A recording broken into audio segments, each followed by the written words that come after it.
Estamos viendo la parábola de el rico y Lázaro. Ya he comentado varias veces, muchas veces, acerca de esta parábola. Es la más atacada, la más odiada, la más tergiversada, precisamente porque nos habla sobre el infierno.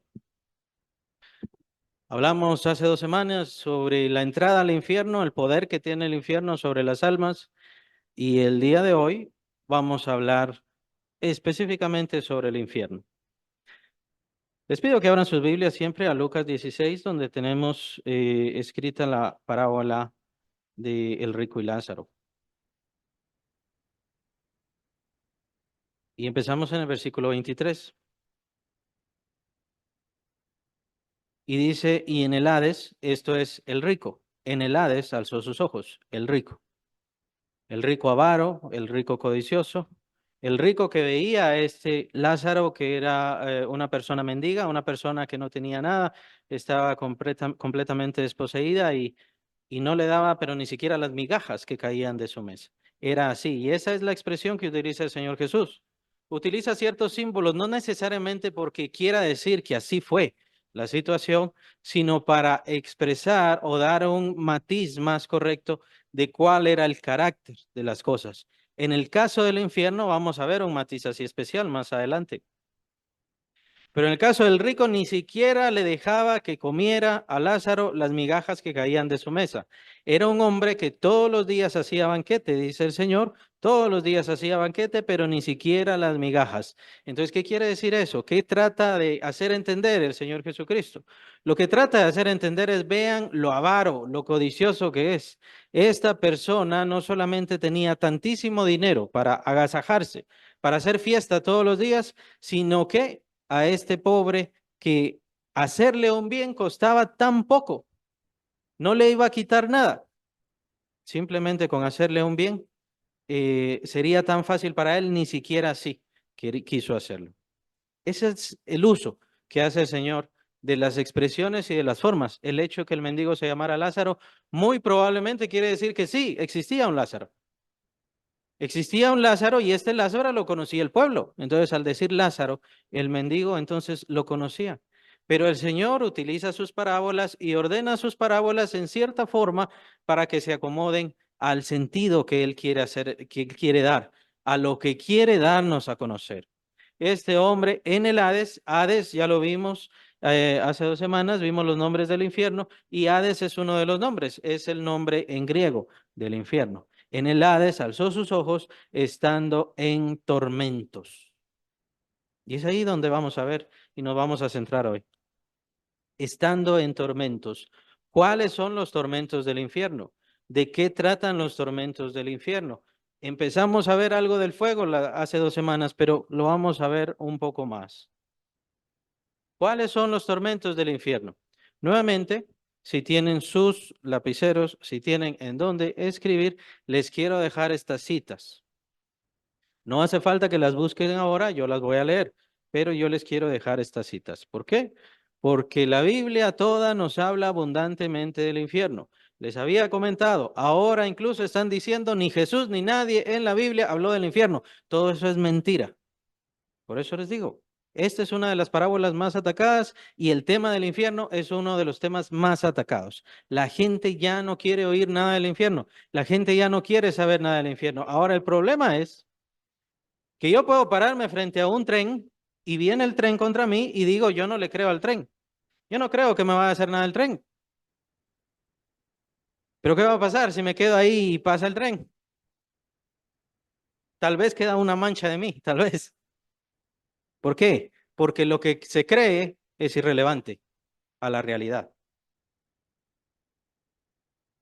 Lo que se cree es irrelevante. Yo digo que creo esto. Yo digo que no creo en el infierno. Es irrelevante. De todas maneras existe. ¿Por qué? Porque tenemos la base, tenemos la seguridad y la certeza de la palabra de Dios y es en eso en lo que nos basamos. Por eso les digo, les voy a dejar estas citas, ustedes en su casa tranquilamente vayan a verlas, a leerlas, a estudiarlas y si en algún momento les sirve con alguna persona que no cree en el infierno, ahí pueden sacar esas citas. ¿Qué es el infierno? Ya vimos hace 2 semanas, es un lugar que toma, por eso se llama Seol. Seol es como el que demanda, es el que demanda las almas, el que arrebata las almas. Ese es el poder del infierno, o esas son las puertas del infierno, también lo vimos hace 2 semanas. Ahora vamos a ver qué pasa con la gente ahí adentro y qué tipos de tormento tienen. Tenemos en primer lugar, el primero de los tormentos es un lugar de tinieblas. El infierno es un lugar de tinieblas. Y pueden ver y pueden escribir Job 10, 21 al 22. Yo lo voy a leer ahorita, pero prefiero que ustedes lo escriban. Job 10. Job capítulo 10 del 21 al 22. Cita antes que vaya para no volver a la tierra de las tinieblas y de sombra de muerte, tierra de oscuridad, lóbrego, como sombra de muerte y sin orden, y cuya luz es como densas tinieblas. Es una descripción bastante exacta del infierno, cuya luz es como densas tinieblas. Esa es la partecita que más me sorprendió, que más me llamó la atención. Imagínese todo en tinieblas, imagínese todo oscuro, imagínese no reconocer ninguna luz, no tener ninguna luz. Es el primero de los tormentos del infierno. Y si no hay luz, no hay. Si no hay luz, no hay. A ver, los científicos. Ah, si no hay luz, no hay. ¿Qué? Color. No existe el color. Si no hay luz, no hay color.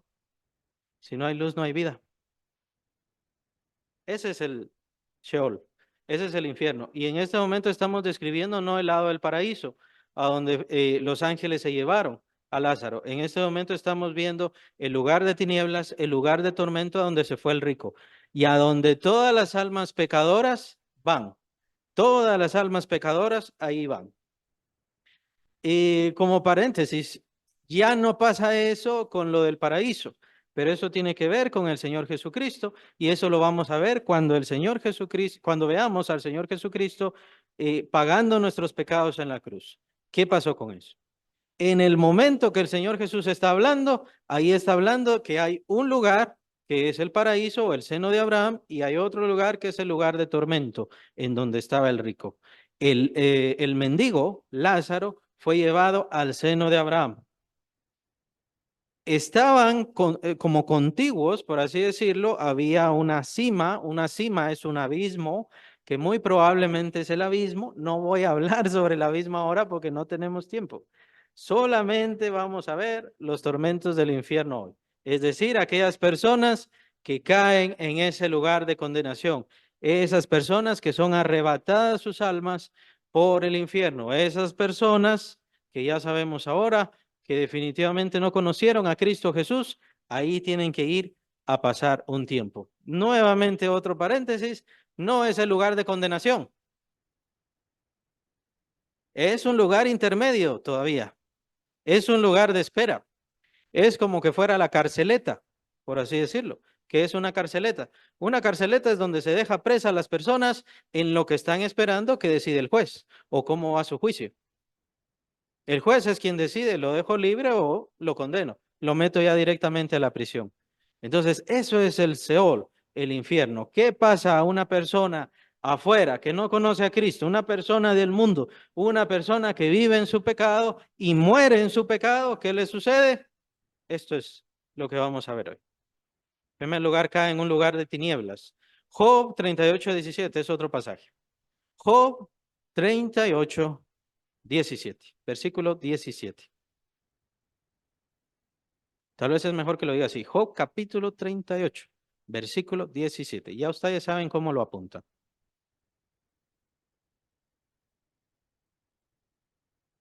Nuevamente habla sobre las tinieblas. Te han sido descubiertas las puertas de la muerte y has visto las puertas de la sombra de muerte. Muy probablemente es este el versículo que toma el Señor Jesucristo para hablar que las puertas del Hades no prevalecieron y no prevalecerán contra la iglesia. Muy probablemente. El diablo tiene sus puertas y esas puertas son las que están luchando precisamente contra las almas. Estas puertas son de sombra de muerte, tinieblas, un lugar oscuro, un lugar sin luz, un lugar sin color, un lugar sin vida. Ese es el lugar en donde tienen que pasar. Otra característica, sin vida cotidiana, es decir, sin lo que normalmente nosotros hacemos. Eclesiastés, libro de Eclesiastés, para que lo apunten, capítulo 9, versículo 10. Eclesiastés, capítulo 9, versículo 10. Cita este pasaje. Todo lo que te viniera a la mano para hacer, hazlo según tus fuerzas, porque en el Seol, ya vimos, ese es el infierno, en el Seol, ¿a dónde vas?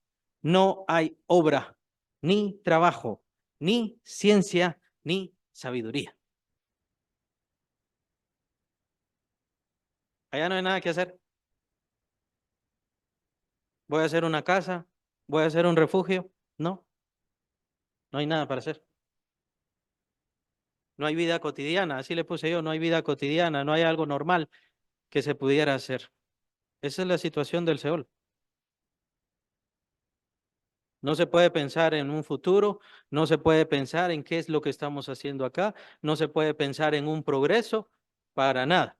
Ahí no hay nada. Una muy importante, no hay esperanza.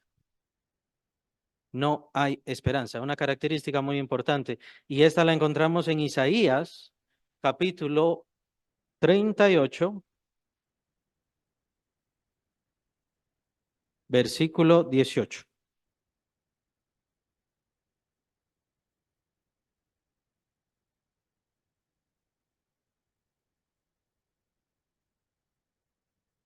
Y más o menos voy a ir añadiendo rápido qué es lo que va a pasar después. Pero no voy a dar una gran información porque la información que estamos viendo ahora es sobre el infierno específicamente. Isaías capítulo 38, versículo 18. Dice, porque el Seol no te exaltará, ni te alabará la muerte, ni los que descienden al sepulcro esperarán tu verdad. No esperarán tu verdad. Quienes fueron al paraíso, quienes fueron al seno de Abraham, quienes fueron ahí donde estaba Lázaro y donde estaba Abraham, ellos fueron a esperar tu verdad. Es porque tenían esperanza. Ellos creyeron en la promesa de Dios y estaban esperando al Salvador, que ya sabemos que es el Señor Jesús. Y el Señor Jesús, cuando muere, va a ese lugar, lo cita el apóstol Pedro. Muchos teólogos dicen que no es así, pero sí. El apóstol Pablo también lo cita en el capítulo 4 de Efesios, que él bajó hasta lo más profundo. Él bajó hasta lo más profundo y libertó o liberó la cautividad. No vamos a entrar a eso. Son pasajes y son cosas, son conocimientos muy profundos que el diablo ha querido tergiversar, empezando por la verdad del infierno.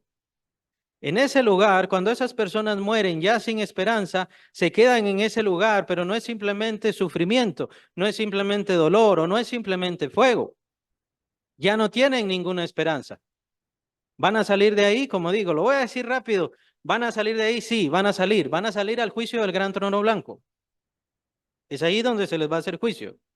Esas personas, tal como cita nuestro Señor Jesús aquí en el rico y Lázaro, el rico cerró sus ojos acá en esta tierra y los abrió en el infierno. Ya en tormento, ya en sufrimiento, nadie le dijo nada. Aquella cosa de que se fueron a ver a San Pedro y San Pedro le dijo, no, aquí está en el listado que no calificas para el cielo, te vas al infierno. Eso es una tontería. No está ni San Pedro, no está ni San Miguel, no existe alguien que abra las puertas. El único que dice quién pertenece al cielo es Cristo Jesús, porque es el único que tiene poder sobre el infierno. Es el único que tiene poder sobre el abismo y sí, también es el único que tiene poder sobre el cielo. A mí no me importa que me diga cualquiera que yo no soy bueno, que yo no soy justo, que yo no soy correcto, que yo no merezco el infierno. A mí lo único que me importa es que el Señor Jesucristo diga que yo estoy en el cielo y que Él haya escrito mi nombre en su libro de la vida. Y eso es lo único. Ah, pero deberían existir otros medios. Sí, que sea perfecto. Ese sería el único medio. Y nadie lo es. No existe. Nadie puede cumplir perfectamente toda la voluntad y todo el deseo de Dios. Nadie lo puede hacer. El único que lo hizo fue Cristo Jesús, quien no necesitaba la salvación. Es por eso que Él es el único Salvador. Así que cualquiera que está fuera de Cristo se ha quedado sin esperanza. Ya no tiene nada que esperar. ¿Qué es lo que está esperando ahí? Lo que está esperando es el juicio del gran trono blanco, que revisen toda su vida, porque todo eso está escrito, según se menciona en el libro de Apocalipsis, y por supuesto el libro de la vida del Cordero. ¿Aquí está su nombre? No, aquí no está su nombre. Para afuera. Y cita el apóstol escribiendo en esa gran revelación, vendrán los ángeles y tomarán a todos los que no estaban escritos en el libro de la vida y los echarán a un lugar mucho peor que el infierno. Que lo que vamos a ver ahora, ese otro lugar es mucho peor, el lago de fuego. Y esa sí será la condenación eterna. En este lugar no hay fuertes. En este lugar no hay personas que, pues yo me aguanto el infierno. En este lugar no hay personas que, pues a mí me da igual. La voy a gozar aquí y está bien, dicen que voy a ir a sufrir allá. Esas personas que se sienten fuertes, que se sienten gallardos, esas personas que se sienten la gran cosa, allá serán nada. Ezequiel, capítulo 32, del versículo 27 al 28. Ezequiel, capítulo 32, del 27 al 28. Cita.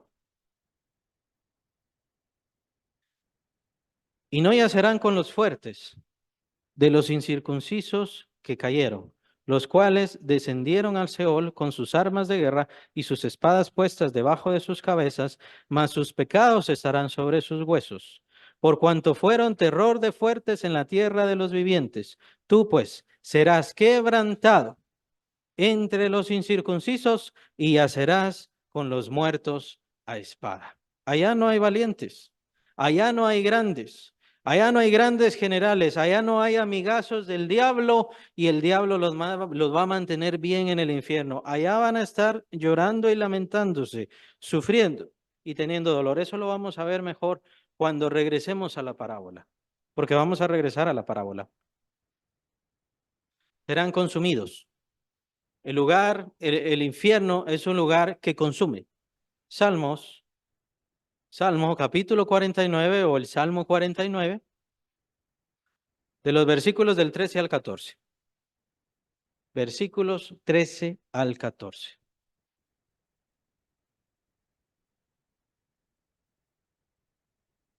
Este su camino es locura, cita. Con todo, sus descendientes se complacen en el dicho de ellos, como a rebaño que son conducidos al Seol, y la muerte los pastoreará, y los rectos se enseñorearán de ellos por la mañana. Se consumirá su buen parecer y el Seol será su morada. Esa es la parte importante. Se consumirá su buen parecer y el Seol será su morada. Al final del Sermón del Monte, el Señor Jesucristo nos habla de la resurrección de todos los muertos. Todos los muertos vamos a resucitar. Todos nosotros vamos a resucitar. Este cuerpo es la única genuina posesión que vamos a tener eternamente. Es cierto que va a morir, pero va a resucitar. Ahora, ¿qué pasa?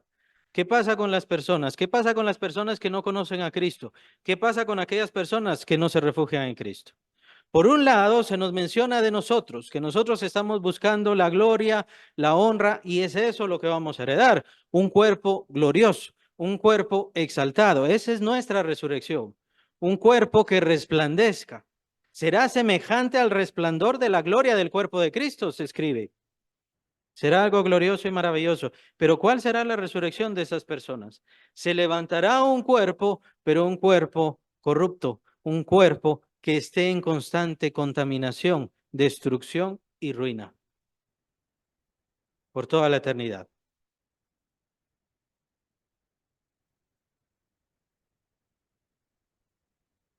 Existen algunos pastores que dicen, la condenación eterna será algo así.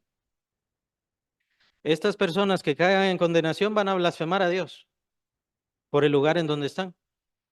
Y debido a eso, inmediatamente caerá el fuego, inmediatamente caerá el castigo sobre ellos y seguirá así su sufrimiento. Debido a ese sufrimiento, pues obviamente van a blasfemar e inmediatamente caerá el castigo sobre sus cuerpos, de tal manera que el castigo divino lo que hará será consumir su pecado, destrucción de su pecado, de su maldad, de sus bajos deseos. Estaba un hombre, hace varios años vivió, y era el cantante de un grupo de rock de los más importantes que han existido. Se llamaba Freddie Mercury. Este hombre era homosexual, era vividor, eh, cantaba muy bien, eso sí, cantaba muy bien y fue muy famoso. En una entrevista, obviamente no vi toda la entrevista porque pues no me interesa, pero en una entrevista él dice, yo después de muerto lo que quiero es irme al infierno. Es lo que él dice. Porque allá al infierno se va a ir toda la gente alegre, toda la gente que toma, toda la gente que se droga, toda la gente con desviaciones. Entonces, dice él, yo creo que el infierno será una gran fiesta. Y aparentemente creo que es eso lo que piensa todo el mundo, que va a ser una gran fiesta, que el infierno es una gran fiesta, que van a poder estar ahí y seguir siendo quienes son, que van a estar ahí y no hay ningún problema con lo que hagan. Más bien es todo lo contrario y es el sentido este de ser consumidos, de ser devorados, de ser quemados. ¿Qué quiero decir? Quiero decir que estas personas que no se lavaron con la sangre del Cordero, estas personas que no fueron transformadas por la regeneración del Espíritu Santo, que la palabra de Dios no vive en ellos, que no tuvieron esperanza y que Dios no socorrió sus almas, lo que pasa es que ellos van a desear pecar en ese lugar, van a desear pecar e inmediatamente vendrá el fuego de la ira de Dios sobre ellos. Pensarán en lo malo, pues eso es lo que no quisieron quitarse. Pensarán en hacer lo malo, inmediatamente viene a ser consumido, consumido su maldad, consumido su pecado, consumido sus malos deseos. Vale la pena señalar de que no se sujeten y no nos sujetemos al pecado. Porque Dios lo único que va a hacer con el pecado es consumirlo. El Señor no lo tolera. El Señor no consiente el pecado. Lastimosamente se ha depravado bastante la doctrina y ahora se consiente el pecado. De hecho, por ahí hay un pastor que toma cerveza. Y lo dice, y lo dijo a las claras, toma cerveza. Me llama la atención qué le dirá a los jóvenes ese pastor. Es uno argentino, ya saben quién es. Por lo que parece, no solo la cerveza le gustan otras cosas. Pero no voy a decir más. Ahora ya vivimos en una iglesia en donde se tolera el pecado, donde está bien, fornique, no hay problema, adultere, no hay problema.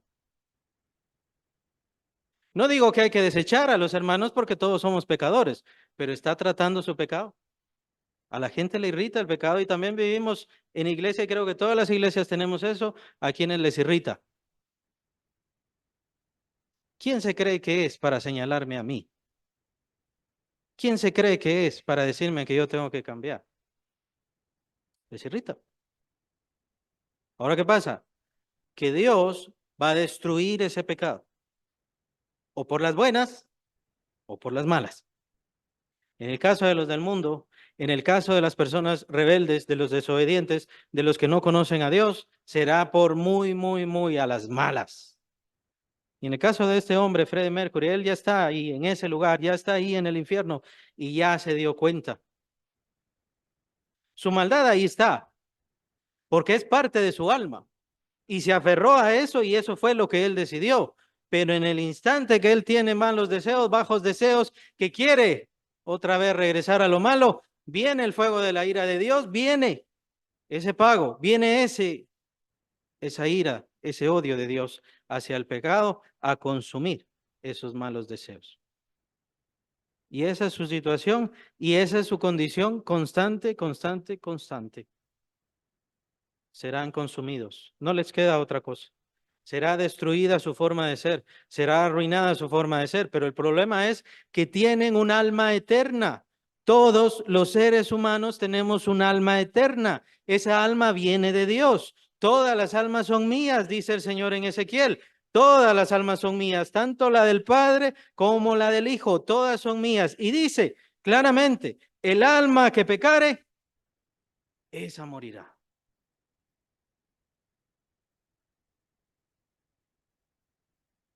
Y no solamente morirá, irá a este lugar a ser consumido, a ser quemado ese pecado. Así que mientras más se aferran al pecado, mientras más tiempo pasa, mientras más van pensando si a ver si me convierto, solamente se están enredando más. Y esas personas lejos de Cristo terminarán en ese lugar, su pecado siendo consumido, pero no va a terminar. Vivirán el fuego y la destrucción, la ruina y esas tinieblas, pero no va a terminar. Lo único es el pase, el juicio y después el lago de fuego, lo que llama el apóstol Juan la segunda muerte. ¿Cómo la ven ahí?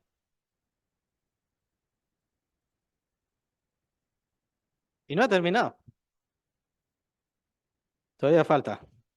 Lugar de angustia, es un lugar de angustia. Salmo 116, versículo 3. Me rodearon ligaduras de muerte, me encontraron las angustias del Seol, angustia y dolor había yo hallado. Las angustias del Seol. Salmo 116, versículo 13. Un lugar de angustia, no un lugar de pena. La gente ahí no está solo adolorida, la gente está angustiada. ¿Ha sentido angustia? ¿Ha conocido la angustia? Yo he conocido la angustia debido a las enfermedades y uno no quiere hacer nada, uno está harto, uno está molesto, no tiene libertad para ver televisión, no tiene libertad para comer, uno ni siquiera tiene deseo de comer, uno está angustiado, uno quiere que le quiten el problema inmediatamente, pero estas personas, su mal, su problema, su dolor y su angustia nunca será quitada.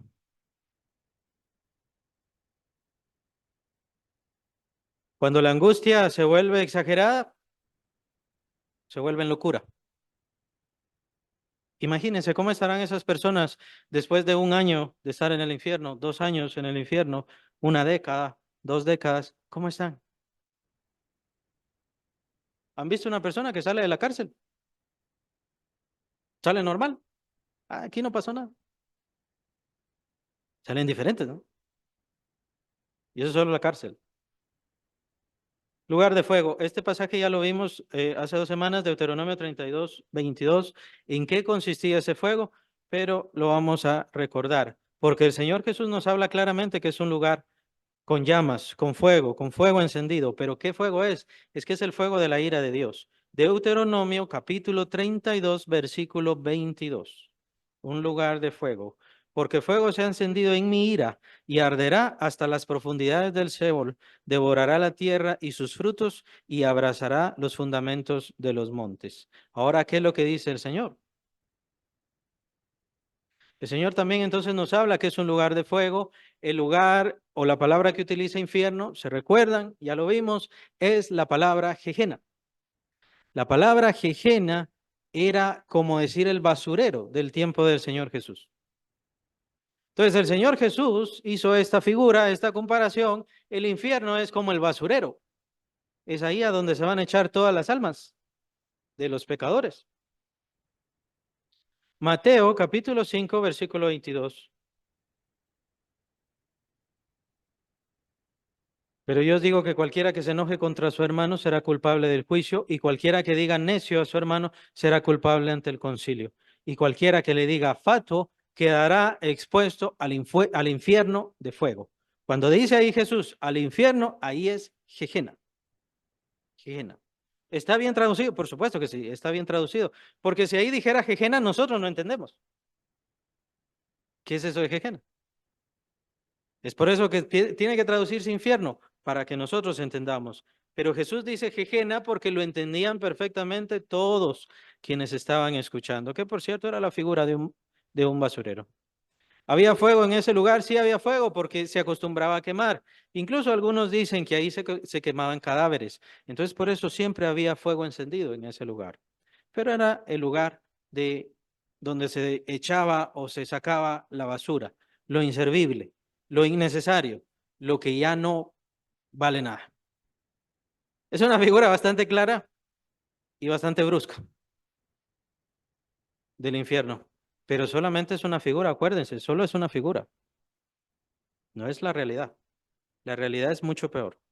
Mateo capítulo 10. Mateo capítulo 10, versículo 28.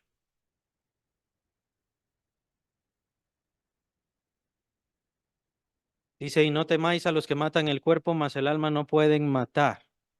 Temed más bien a aquel que puede destruir el alma y el cuerpo en el infierno. Destrucción, perdón. Eso también hay que apuntarlo. Es un lugar de destrucción. Esas personas que caen a ese lugar van a destrucción. Es apenas una descripción. Depende qué tanta buena imaginación tengan ustedes, así van a ver el infierno. ¿Y cuál es la conclusión de esto? Que tomen conciencia, hermanos, de nuestra obligación y de nuestra necesidad como creyentes. Queremos que esas personas que ustedes conocen, familiares que ustedes aman, quieren que caigan en ese lugar, porque van a caer. De esto se han inventado de todo diferentes religiones. En el caso de los mormones se inventaron una cosa bastante chistosa, que es el bautismo por los muertos. Ellos inventaron el bautismo por los muertos. El apóstol solo lo menciona en Corintios una vez, pero no es para nada ninguna doctrina. Pero dicen los mormones, yo ya me bauticé por mi abuelito, ya me bauticé por mi bisabuelito, y después me voy a bautizar por mi bisabuelita. Y lo que dicen es así, ya salen del infierno y ya se van a la presencia de Dios. Pareciera bonito. Lo que pasa es que es mentira. Ya sabemos los religiosos qué fue lo que hicieron. ¿Qué hicieron los católicos? Declarar el purgatorio. Entonces casi nadie se va al infierno excepto los drogadictos, los narcotraficantes, prostitutas. Ellos se van al infierno, según la iglesia religiosa. Todos los demás no se van al cielo. Los religiosos no se van al cielo, los religiosos se van al purgatorio. Los únicos que se van al cielo son los santos, son los supersantos. Aquellos que ya tienen la canonización, entonces a ellos ya se les puede pedir, porque ya están en la presencia de Dios. Pero qué bueno, gracias a Dios, que no se van al infierno, sino que se van al purgatorio. Y en el purgatorio los flagelan, les golpean, los pullan y les hacen diferentes cosas por algunos cuantos siglos, nada más. Solo son unos cuantos siglos y de ahí ya están listos para irse al cielo. Por supuesto, está siempre en todo esto lo monetario, ¿no? Que es lo más bonito que ellos ven, porque entonces si usted paga misa, si usted paga turnos para las procesiones, si usted paga diferentes cosas, entonces es menos. Ah, bueno, se me olvidaba. Si se deja violar por el cura, si se deja que lo torture la madre superiora, entonces todas esas torturas, todos esos dolores, le va a ir descontando años a su tiempo en el purgatorio y no solamente a usted, sino a su familia. Las pobres monjas están en los conventos, pues precisamente engañadas en este sentido, y ellas están sufriendo tortura y están siendo violadas precisamente por los curas, porque así restan años a su tiempo en el purgatorio. Así que no es solo lo monetario, pero lo que pasa es que no es la verdad de la Biblia. La verdad de la Biblia, y véanlo claramente, es que esas personas que no conocen a Cristo y que no tienen fe en el Señor Jesucristo, en unos pocos años, ni siquiera sabemos cuánto, tal vez ni siquiera en un año, van a estar en ese lugar de tinieblas, van a estar en ese lugar de tormento, van a estar en ese lugar que los va a consumir, en ese lugar de destrucción.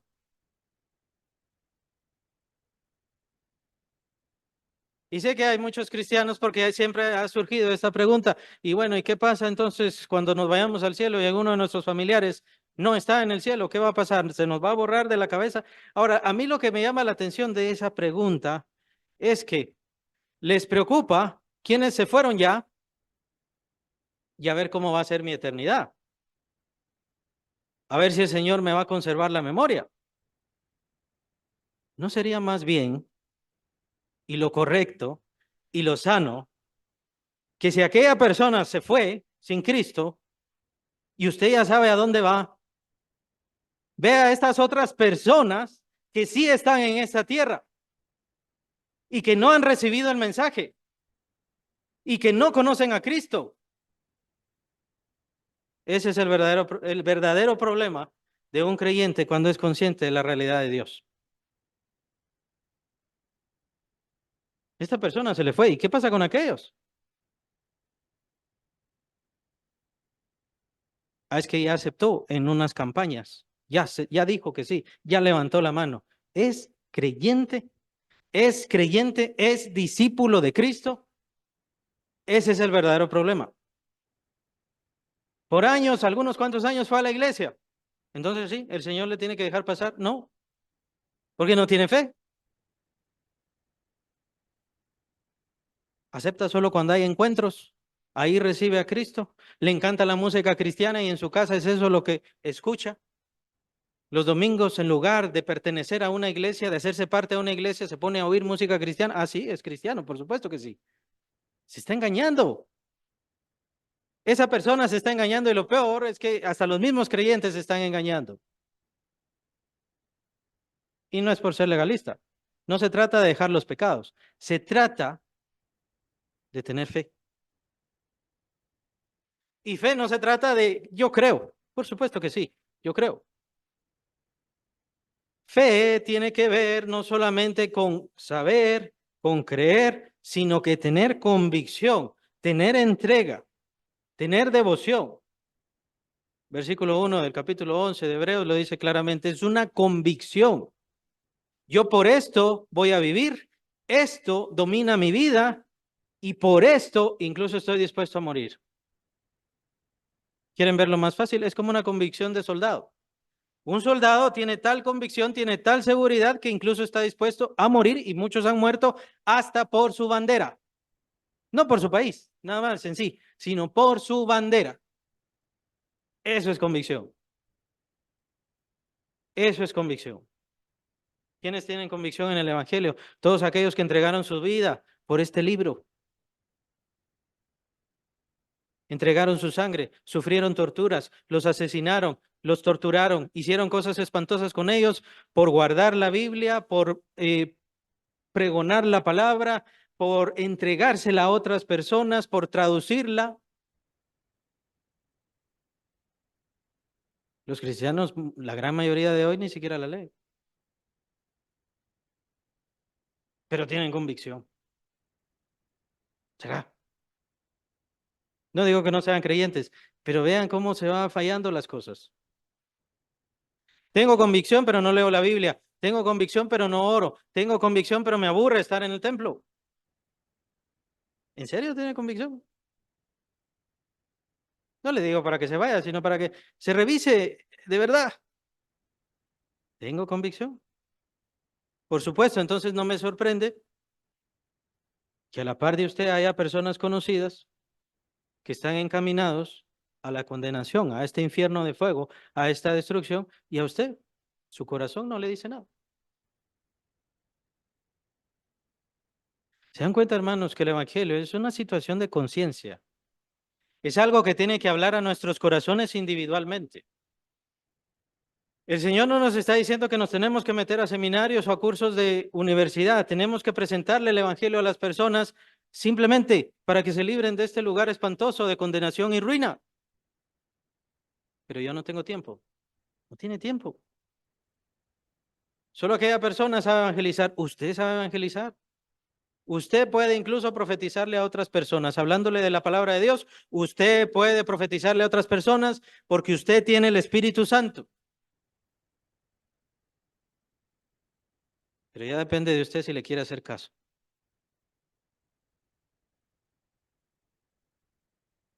No tenemos que estarles llamando, no tenemos que estarlos obligando. Tome en cuenta este lugar espantoso, ese lugar de tormentos en donde se encontraba el rico. Ahí quiere que esas personas se vayan, que usted conoce. Ahí quiere que estén.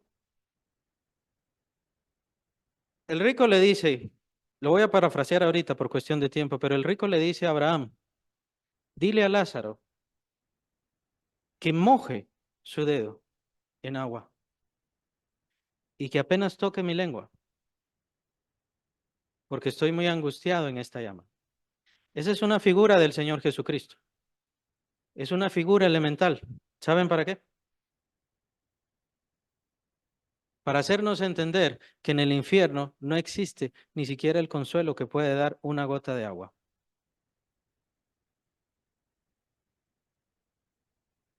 No existe ningún alivio, no existe ninguna paz. Estuve buscando qué palabra utilizar con aquellas personas que pues perdieron algún familiar. Y la única que me viene es la palabra alivio para los creyentes. Para las personas que están en condenación no existe ningún alivio, no existe ningún consuelo, no existe ninguna paz, no existe nada más que ruina, destrucción, fuego, dolor, pena, miseria. Pero ¿qué pasa para mí si algún mi familiar está en ese lugar? Solamente encuentro un alivio y me costó mucho encontrar esa palabra y la única que encuentro es alivio. Y es lo que dice el rico ahí, en esa llama, estando en esa llama.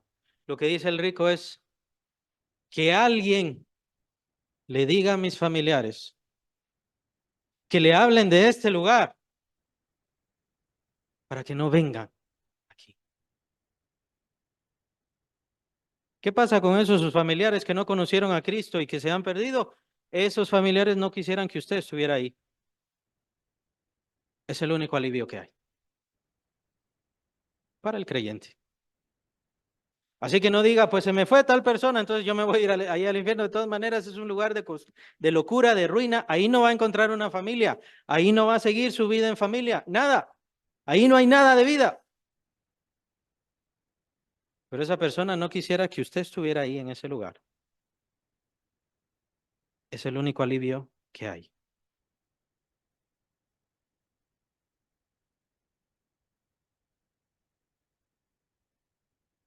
La verdad, el infierno es la más atacada por el diablo. La ruina, la destrucción del infierno es lo que el diablo más detesta, pues aparte de que el diablo ha puesto su reino sobre esta tierra, lo que quiere es que todas las almas se condenen. Eso es su propósito, que todas las almas se condenen. ¿Y cuál es la obligación nuestra como iglesia? Fácil, hablarle a las personas para que eviten esa condenación, perseverando nosotros en el camino de la fe, dándoles ejemplo a todos aquellos que vienen, así es como deben ser. Si el apóstol Pedro condenaba, pues lo dice el apóstol Pablo, porque se volvía religioso cuando le convenía, ¿qué tanto condenará, perdón, qué tanto condenará a un pastor que toma cerveza y lo dice en público delante de toda su iglesia? ¿Y qué le va a decir a los jóvenes? Porque no le va a decir, yo tomo cerveza, pero ustedes no tomen cerveza. Ah, qué bonito.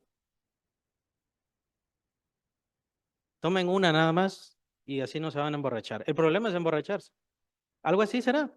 Tengo curiosidad, me da curiosidad, pero vivimos en un mundo en donde así son los pastores, en donde los pastores engañan o los apóstoles engañan a sus esposas, en donde ya no se da ejemplo y el evangelio se convirtió en algo bonito, un sentir bonito. Qué lindo es Cristo. Ah, ya, pero no hay convicción, no hay seguir el camino, no hay una fe genuina, no hay una fe en la cual se debe caminar, progresar, mejorar y por supuesto dar el ejemplo y rescatar a cuantos podamos. ¿Se acuerdan del Titanic? No me va a decir que no, creo que es el barco más famoso del mundo. Si no, hay una película que se llama Titanic y la pueden ir a ver. También es una de las más famosas. Pues en el Titanic se murieron 3.000 personas. en su primer viaje, chocó contra un iceberg y se hundió. Nosotros tenemos un himno, el himno número 38. Si quieren lo pueden ver. El himno número 38 es Cerca más cerca. Ese es el himno que tocaron mientras el barco estaba hundiéndose. Para que se den cuenta qué clase de himnos son los que nosotros utilizamos y los que tomamos para alabar y adorar a nuestro Señor. Ese es el himno que utilizaron en el Titanic mientras estaba hundiendo y todas estas personas estaban muriendo. Ahora, hay una historia que no la van a ver en la película, si es que la van a ir a ver o la quieren ir a recordar. Hay una historia que no la van a ver y no la sabemos y no sabemos cuántos fueron. Esta es la historia de aquellos cristianos que se dieron cuenta que el barco estaba hundiéndose y se sabe que sí hubo. Lo que pasa es que no se sabe quiénes y no se sabe cuántos. Pero estos cristianos vieron que se estaba hundiendo el barco y antes de ellos salvarse y posiblemente podían salvarse, ellos voltearon y se dieron cuenta de todas las miles de personas que estaban a punto de morir, a unos minutos ya de morir. Y ellos antes de decir voy a salvar mi cuerpo, voy a ir a hablarles del Evangelio y a ver a cuántos de estos salvo, porque están a punto de caer en el infierno. Pero yo tengo la respuesta y la verdadera salvación y el verdadero camino para estas personas, para que estas personas no caigan en esa angustia. Y estos cristianos se despreocuparon de su vida, se desinteresaron de lo que pensaban, de lo que querían, de su avaricia, de su codicia, y se preocuparon en la salvación de estas almas. ¿A cuántos salvaron? No sabemos. ¿Cuántos hermanos predicaron? No lo sabemos. Pero todo eso está bien registrado en los cielos, delante del Padre Celestial. Y es eso lo único que cuenta. Hermanos, es eso lo único que cuenta, que nosotros le hablemos a las personas para que se salven de la condenación eterna y desde ya, de este infierno de fuego y sufrimiento. Que el Señor les bendiga.